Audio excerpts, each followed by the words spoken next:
Okay, guys, Chris Cullen back with you on CC's Aquatic Adventures, and we have some updates on tanks and fish. Um, if you guys didn't see the shorts, check those out on the YouTube channel. You'll see that we rescued some fish, or actually we did a trade for some guppies and some endlers, and we got some baby cribinsis, and I got some gouramis and a pleco. So we're gonna be moving some stuff around. We're gonna add some fish to this tank here. As you can see, there's a lot of bottom feeders and I don't know, about 5 or 6 barbs in there. There's some gold barbs, some other barbs in there. We just want to add some more life to this tank, and we will do that by adding these guys. Now they kind of hide in there, you probably can't see them right now. Let me put the light on in there. A lot of glare, but you can see that guy down there. They like to hide for some reason. There's 3 of them in there. You can see him is right there. He's a pretty blue gourami. There's another one over there you can see, and there's one hiding back there somewhere. Right, the pleco's right there. You saw him just pop out. But yeah, there's 3 gouramis in there and 2 plecos. I mean, 3 gouramis and 1 pleco. It's just a regular common pleco. Yeah. So obviously, we want to add some life to this tank. We got some barbs in there. We got snakeskin barbs. We got gold barbs. You got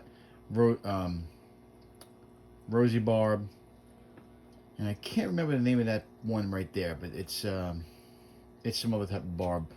And if you guys look in here, I don't have a light right now, but you can see the little baby cribinsis right there. I got 6 of them in there. If you look closely, they're just hanging out. They're really small. They're babies. But if you guys are familiar with cribinsis, they get about 3 or 4 inches. But they're real pretty fish. And right now, they're little babies, you can tell. But yeah, so we got some extra fish we're going to be adding to that 30-gallon tank. Put those gouramis in there. I don't know what the hell I'm going to do with the pleco. Plecos are kind of tough because they get so big. But we'll figure something out with the plecos. We're going to be doing some changes, guys. This right now is a quarantine tank. This 20-gallon. I'm going to probably going to move this in. Probably going to move some fish in here. What I want to do is I want to move some mollies in here and do just a molly tank, and have them breed. I'm probably going to add the platies to that molly tank, which is right there. And obviously, I want to get these guys into the 30-gallon, see how they do. They're still very, very, they're very skittish. And I've had blue gouramis. I'm not really sure why they're so skittish. But they've been skittish for like a week now. But so we're gonna keep these guys in this tank until they quarantine. I usually quarantine my fish for about, I don't know, a month or so to see how they do, and then we're gonna add them to this tank here, and we'll see how they do. Right now we got in this tank here, we have that convict that it looks a little bit bigger than a convict, but he's a big one, big guy, looking pretty. He's just in there for now until we get these guys quarantined. I'm probably gonna move him back, or I might keep him in there. I don't know what I'm gonna do with him. I'm trying to get rid of him. I'm trying to get a home for him, but I have had a hard time with it, honestly, finding someone to take him. And like I said, I told you guys last time I was on a rehoming site, and I wasn't able to find anybody to take these convicts, and I've been trying, believe me. I just don't want to move them into a bigger tank right now because of the way everyone gets along in those tanks. The 55, the 75, and the 125, the bigger tanks, they all get along. The 40 gallon, I'm gonna go upstairs and show you guys what I did. But right now, we don't know what to do with this guy. I'm probably gonna move the Crebensis in here.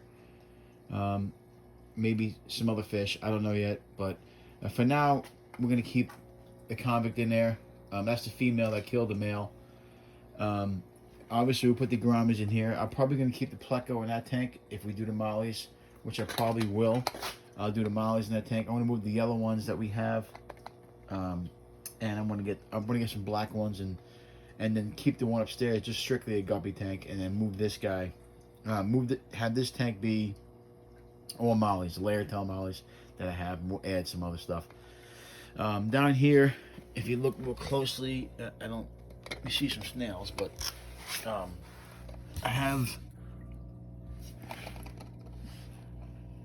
some baby polar convicts. You see them right there.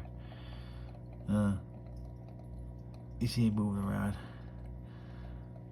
They don't get a lot of light in there, but there's about 8 to 10 of them. And those are the guys that we moved after they were hatching, and the parents gave them about a couple of weeks, and then they started killing them. So the babies are in there. We're gonna grow more out. In here, we got another convict, which I don't see him in there right now. He's probably hiding behind that filter. Well, you can see him back there. He's hiding back the filter.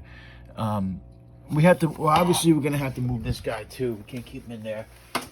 This is the problem when you have cichlids. When you have guys who are aggressive, you can't put those two together. So this guy's in a 5 gallon, and this guy's in a 15 gallon. I just can't move them to a bigger tank. I just can't do it. I'm just afraid it's gonna mess up the chemistry of the tank. I just don't want to do it. So we're gonna leave them in there for now, and see what happens.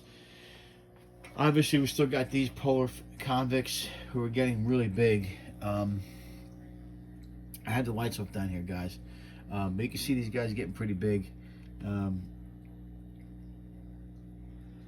So we're gonna grow these guys out. Because these guys are overbred and they're so common, they're hard to get rid of. That's just the bottom line. So just to recap, we got brand new Crebensis. We got some gourami in here, and obviously we'll move the gourami to this tank here. This tank, by the way, has old flake plants, but we're gonna keep it that way. Obviously my cat likes to jump on the tank, but I'm okay with that. But once we get all our fish, I want to go to the fish store this weekend, possibly, and I want to get some more. Like I said, I want to do that all mollies, let them breed, put the platies in there. I want to try to cut some of these tanks down. I definitely don't want to use the 5 gallons anymore. I'll probably get rid of the 5 gallons unless I'm raising fry, which I might still keep, but I want to move that convict into probably to that 10 gallon there, leave them in there for a while, and then move. We got to do something with this guy, but we might just keep him in there for now. You see how he does in there. He's got plenty of space in there. But my main goal is to rehome these guys until until we can find them a bigger tank or a better home. But those two guys, the two convicts, the two female convicts, we're gonna either try to get rid of or keep them. That guy in the 10 gallon, one in the 5 gallon will be the 10 gallon, and that guy will stay in the 15 gallon for now. The Crebensis is gonna take a little bit to grow out. I could always move them once they get bigger. But that's the plan for right now. The rehoming group has been really good to me, so I'm pretty happy with what's going on. But that's really, I don't have much to say, guys. We haven't really done anything since the last video. I haven't had anything to think about as far as plans and stuff like that. We're getting excited for the summertime. But let me just show you what I did upstairs in the fish garage. But for right now, that's what we got going on down here with this. And like I said, new fish. You guys saw the videos of me rescuing them. The Crebensis are new, the gourami and the pleco are new. Going upstairs, if you guys don't realize, we did move these these fish out of here. I told you we had the convict in there, but we moved those convicts out of there. Not convicts. We moved those those tetras out of there, and we there was some zebra loaches. I mean, yeah, zebra loaches in here that we moved out, and we took a zebra loach out of that 30 gallon and put them upstairs. Now, I did not want to take too many of those zebra loaches out and the yo-yo loaches because they get along so well. So I was very happy that we were able to get rid of them. I'll move them. And I moved some cories around. So let me get upstairs. The TV's on right now. I'm going to turn it off. I just got to turn it off before I go up here. But let me just turn this TV off real quick. Ryan Barczyk channel. But we'll pause that for now. Obviously, this is the the guppy tank. We took some guppies out of there. There's a lot of babies in there. I do want to take these mollies out.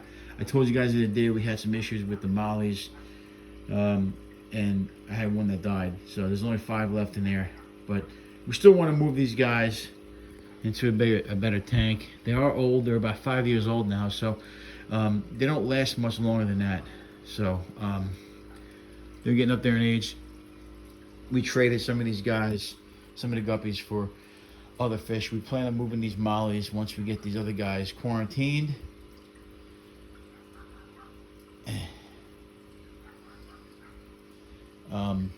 There's 1, 2, 3, 4, 5 mollies in there, and we'll move these guys out and put some guppies, old guppies in there. We might do some different breeds of guppies, and we'll keep the endlers in there too.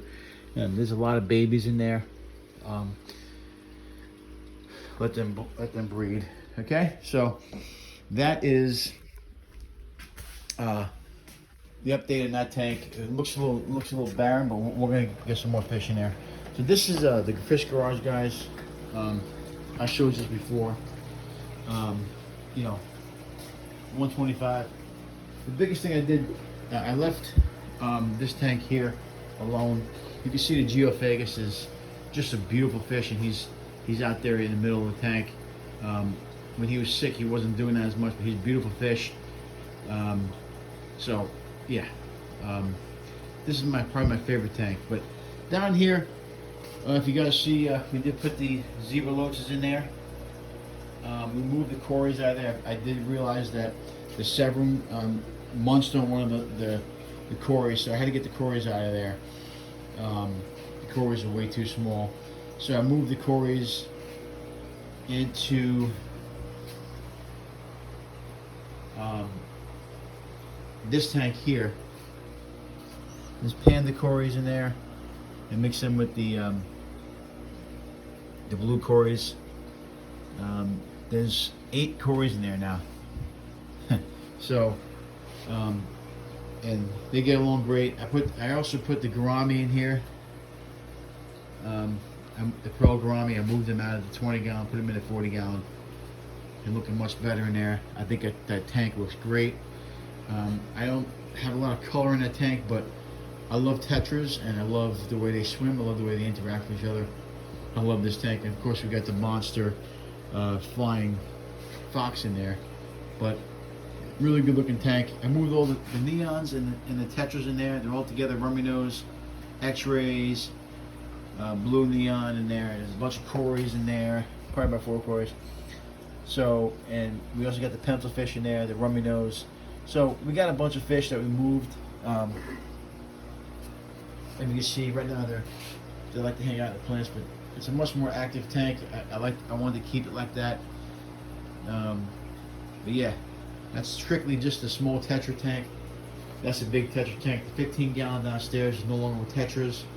So, so I'm down to just 2 tetra tanks, 75, 55, and 125. The rest of them I'm moving fish around.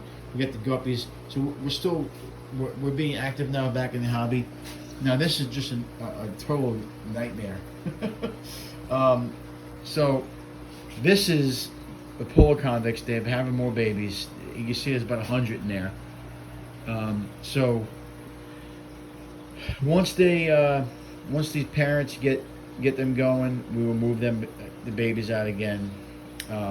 I cannot stop I cannot stop them from breeding. So again, we either give these away to kids or whatever, or we raise them. So we got about 50 downstairs that we're raising, and these guys, there's like 100 more. So I don't know what I'm gonna do with these guys yet. I might move them too. I don't know yet, but we'll see what happens.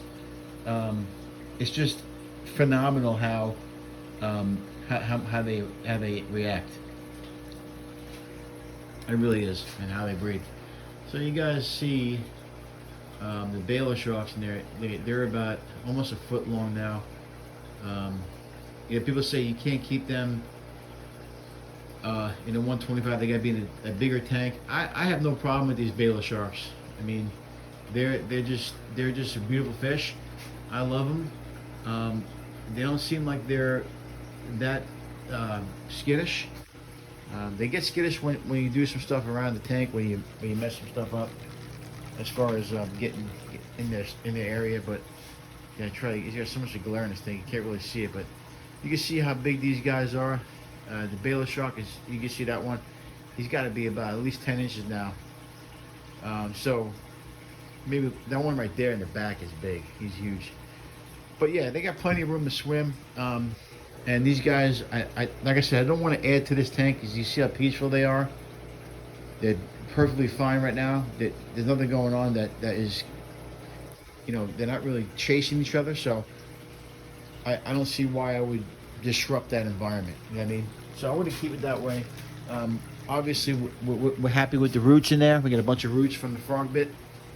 And that tank, I'm going to be doing a water change in this tank because I thought I had more water conditioner, but I don't. We had to order some. So I don't do a water change unless I have water conditioner. I do not have carbon in these tanks. I don't use carbon in the bigger tanks now. I don't use carbon in the 75. I don't use carbon in the 125, and I don't use it in the 55. So I don't use carbon anymore. So I like to use water conditioner. And the only thing I use is stuff to get rid of the ammonia. So I don't even use prime anymore. People say, well, not ammonia. I mean the chlorine. Yeah, I don't care about the ammonia. The ammonia, I think it this way. I have an ammonia tester, but if my ammonia is high, then I'm going to do a water change. I'm not going to put prime in there to kill or to. It doesn't even remove it. It just detoxifies it, so it's still in the tank. You still have to do a water change. So if you keep your filters healthy with some good bacteria, you shouldn't need to worry about ammonia or use prime. I just don't use it. It's just not something I use. So in saying that, that's the updates, guys. Like I said, if you can't own them, rehome them. And these guys are all doing good. Look at it. Look at a beautiful Geophagus. I'm thinking about actually showing this guy. He's such a beautiful fish, and so peaceful. You can see I got him in with smaller fish, but he's really just a beautiful fish. And that's his brother on the side. Well, not brother, but usually the males are bigger, and that's the male. That's the female. But this is a peaceful tank. I won't mess with this either. But hey, sometimes you take on fish that are free, and it doesn't work out. You can't get them in tanks. You have to separate them. But you can see how big that Jack Dempsey is. Anyway, can't own them, rehome them. We'll see you guys next time, and hope you guys enjoyed the video. Just remember to like, subscribe, all that good stuff. Don't be afraid to comment. I usually do comment in the comment section back. So all of our tanks are pretty much full right now, except for the ones downstairs, but we'll get those full. That 20 gallons I'm going to work on next, getting that full, and then we'll take it from there. See you guys next time.